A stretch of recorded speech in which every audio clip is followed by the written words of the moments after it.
One of the most thrilling and truly daring openings in the entire game of chess is undoubtedly the King's Gambit. This particular opening perfectly embodies the romantic spirit of the game, where the emphasis on attack and initiative is valued far more than mere material advantage. Everything begins with the classic opening moves, e4, e5, and then white plays f4. With this specific move, they are voluntarily sacrificing a pawn. It's not a mistake, it's an open invitation to a fierce battle. White sacrifices material to open lines and quickly launch an attack on the black king.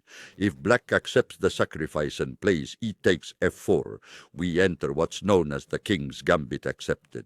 From here, white's plan is clear: to develop the pieces as quickly as possible, bring the knight to f3, the bishop to c4, and castle to launch a direct attack. The main idea behind the gambit is to dominate the center and take advantage of the open f-file. White is looking for initiative, gaining time, and maintaining constant pressure. Meanwhile, black needs to defend themselves with extreme caution, because even a single error could result in a devastating attack. Cf3 is often a move that it's advantageous to play as early as you possibly can, because this knight not only exerts significant pressure on the central squares, but it also effectively controls a crucial square to prevent any potential queen checks. To be more precise, it takes command of the h4 square, a critical square from which the opposing player could potentially create some very significant difficulties. Consequently, the knight is excellently positioned on f3, performing a function that is both defensive and strategic. Once nf3 has been played, and that annoying check is controlled, the main objective becomes clear. The ideal plan would be to play d4, to recover the pawn, and no longer be at a material disadvantage.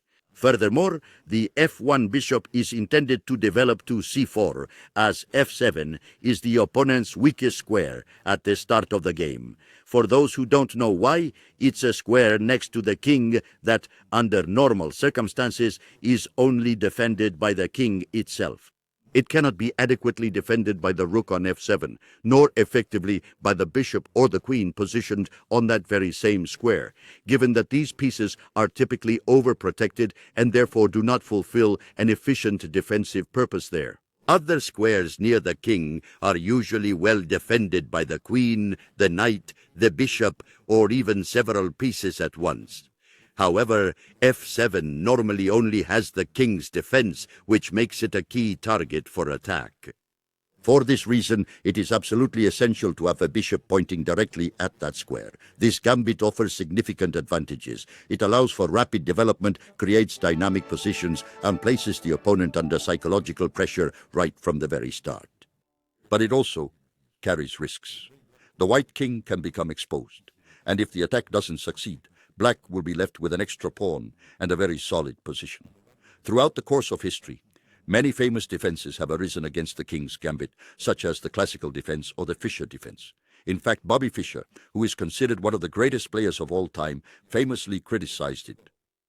Even though he did play it himself, the king's gambit is certainly not a game for conservative players. It's for those who truly delight in attacking, sacrificing, and crafting truly spectacular games.